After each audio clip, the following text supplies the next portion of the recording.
हमारे साथ में है। देखिए मैथिली चुनाव तो लड़ रही है, लेकिन छठ का महापर्व है। मैथिली में चाहूंगी शुरुआत आप कोई छठ के गीत से ही करिए, आपकी पहचान वही है। बिल्कुल। गला बिल्कुल फंस गया है। आठ ही काठ के कोठरिया हो दीनानाथ, रूपे छल लागल केवाड़, ताही ऊपर चढ़ी सुतल हो दीनानाथ, बाजिनी के बड़वा धैल था। मैथिली छठ इस बार खास क्यों है आपके लिए? क्योंकि हम अपन विधानसभा क्षेत्र में छी। अब ऐसा लग रहा है मैं पूरा विधानसभा क्षेत्र, मेरा परिवार समान, मेरा परिवार तुल्य, मैं उनके साथ छठ मना रही हूँ। एक आवाज शारदा सिन्हा की रही, एक मैथिली ठाकुर की बन रही है, और आप केवल देश में नहीं विदेश में भी अपना नाम कमा चुकी हैं। जो छठ है वो बदलता आपने भी देखा है कि तब के छठ में अब के छठ में कितना अंतर पाती है। मेरा सौभाग्य है कि शारदा जी के साथ आपने मेरा नाम उसी वाक्य में रखा, क्योंकि छठ मतलब कि शारदा सिन्हा जी हैं। और दूसरा है, आपने क्या सवाल पूछा दूसरा? कि कितना बदलता हुआ छठ आप देख रही हैं आज के समय में, क्योंकि आप तो बिल्कुल बचपन से ही संगीत से जुड़ी हुई हैं, छठ के भी गीत गाती आई हैं, लेकिन तब के छठ में और आज के छठ में जब आप लोगों के बीच पहुंच रही हैं, उसमें क्या अंतर पाती हैं छठ के पर्व में भी और लोगों में भी? जी, धीरे धीरे पर्सपेक्टिव का फर्क है, क्योंकि जब मैं इन लोगों की उम्र की थी तब मैं गाँव में छठ पूजा देखती थी। तब हमारे लिए छठ मतलब अनुशासन, सबसे पहले नियम और पवित्रता को बनाए रखना। तो बच्चों को अभी भी डांट पड़ती होगी, गए यही रूम में नहीं जो इना नहीं खो, क्योंकि जब प्रसाद की खुशबू आती है तो हम अपने आप को रोक नहीं पाते वो खाने के लिए, लेकिन हमको एक समय के बाद ही खाना होता है। तो जब वो बचपन में वाली जो छठ की मेमोरीज है वो इसी प्रकार है कि अनुशासन बहुत जरूरी है, बड़ों की बात मानना। पबनैतिन हमारे लिए भगवती हो जाती हैं, क्योंकि स्त्री भगवती का रूप है ही, लेकिन वो 4 दिन जो कष्ट झेल करके व्रत करती हैं, तो उनको सब उस समय के लिए वो भगवती हमारी होती है, जीती जागती। तो वो जो हमने समय देखा है तो वो बिल्कुल अलग है। और अब के समय में, अब मैं आज की बात करूं, जब मैं 25 वर्ष की हो गई हूं, तो नई जिम्मेदारियों के साथ लोगों के बीच में हूं, तो मैं अब वो बचपन वाली धारणा से अलग होकर के अब मैं सबको सहूलियत मिल रही है कि नहीं, उस चीज को सुनिश्चित करने के लिए हर घाट पर जा रही हूँ। मैथिली छठ को विदेश तक पहुंचाने के लिए क्या करेंगी? मैं अभी तो इस क्षेत्र में बहुत नई हूँ, प्लानिंग और प्रोसेसिंग धीरे धीरे चल रही है। 10 दिन हुए हैं मुझे यहाँ पे आए हुए, लेकिन आगे मैं क्या कुछ करने वाली हूँ, ये विजन मेरे साथ बहुत लोग हैं जो मिलकर बना रहे हैं। संगठन के लोग, मेरे भाई बहन लोग हैं, मेरे चाचा चाची लोग हैं। आगे हम क्या करने वाले हैं इस चीज की पूरी सूची में बनाते जा रही हूँ, और जब मैं करूंगी तब दुनिया देखेगी। अच्छा, मैथिली ठाकुर के लिए छठ क्या है? छठ समर्पण है, प्रकृति की पूजा है, और ये जो 3, 3.5, 4 दिन है, हम लोगों के लिए महापर्व त्योहार ऐसा है जिसमें कोई भी जात पात धर्म सबसे ऊपर उठ करके छठ महापर्व की पूजा सब लोग करते हैं। बिल्कुल, और आपके लिए भी वही है जी।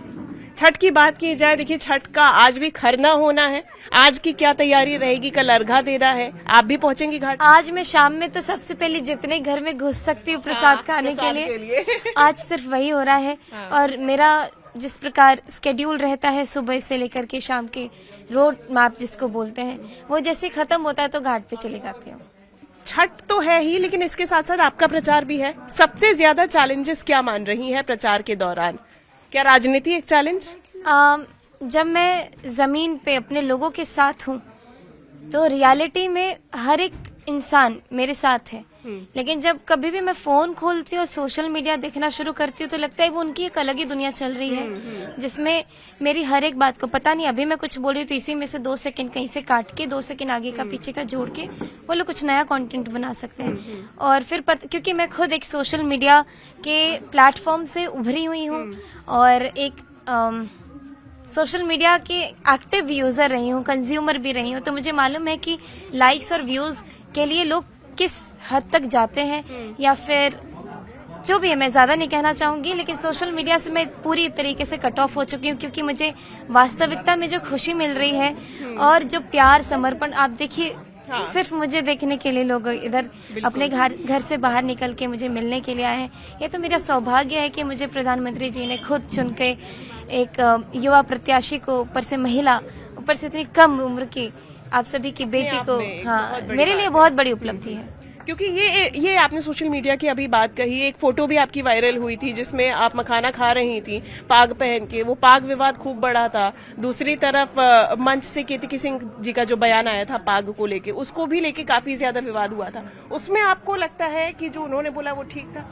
मैथिली ठाकुर, मैं इस पे कोई क्लैरिफाई करना ही नहीं चाहती हूँ। क्लैरिफिकेशन दूंगी उसमें से भी लोग खूब निकालेंगे, लेकिन मैंने उनका इंटेंशन समझा। बाद में आप मानती है कि जो लोग हैं उनकी भावनाएं आहत हुई पाग को लेके यहाँ पे? क्योंकि पाग जो है, ये मुझे यहाँ के लोगों से आपको पूछना पड़ेगा, क्योंकि उनका भाव 15 मिनट में उन्होंने बहुत भाव में बोला, उनसे एक वाक्य नहीं संभला अच्छे से, क्योंकि वो बाहर की आई हुई थी, यूपी से आई हुई थी। उनके यहाँ पे जो भी पगड़ी है, पाग है, पग है, वो लोग जो भी कह के उसके बोलते हैं, उनके कल्चर में बेटी या फिर नारी शक्ति किसी भी चीज से ऊपर है। और उन्होंने उस चीज को जिस तरीके से बोला, यहाँ के लोगों ने वो वाक्य को पकड़ा, लेकिन इमोशंस या आगे पीछे की चीजें नहीं देखी। खैर, मैं इस पे और ज्यादा एक्सप्लेनेशन नहीं, विरोध कर रहा था कि अरे लड़की है, बच्ची है, लेकिन जो मैं देश के प्रधानमंत्री मोदी जी के नेतृत्व में मैंने जो रह करके सीखा है, वो सब चीज से ऊपर। मैथिली, आरजेडी की तरफ से कहा जा रहा है, महागठबंधन की तरफ से कहा जा रहा है, हम छठ पे या फिर उसके बाद अपना मैनिफेस्टो जारी करेंगे। और मैनिफेस्टो आपके लिए भी महत्वपूर्ण है। आपके मैनिफेस्टो में क्या रहेगा? पार्टी मैनिफेस्टो ही।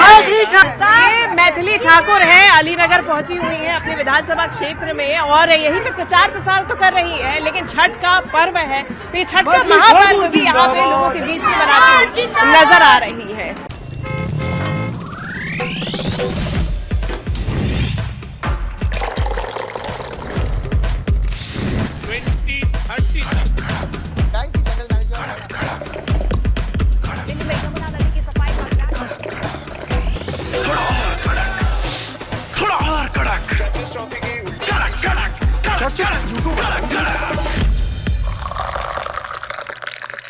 ये कड़क है।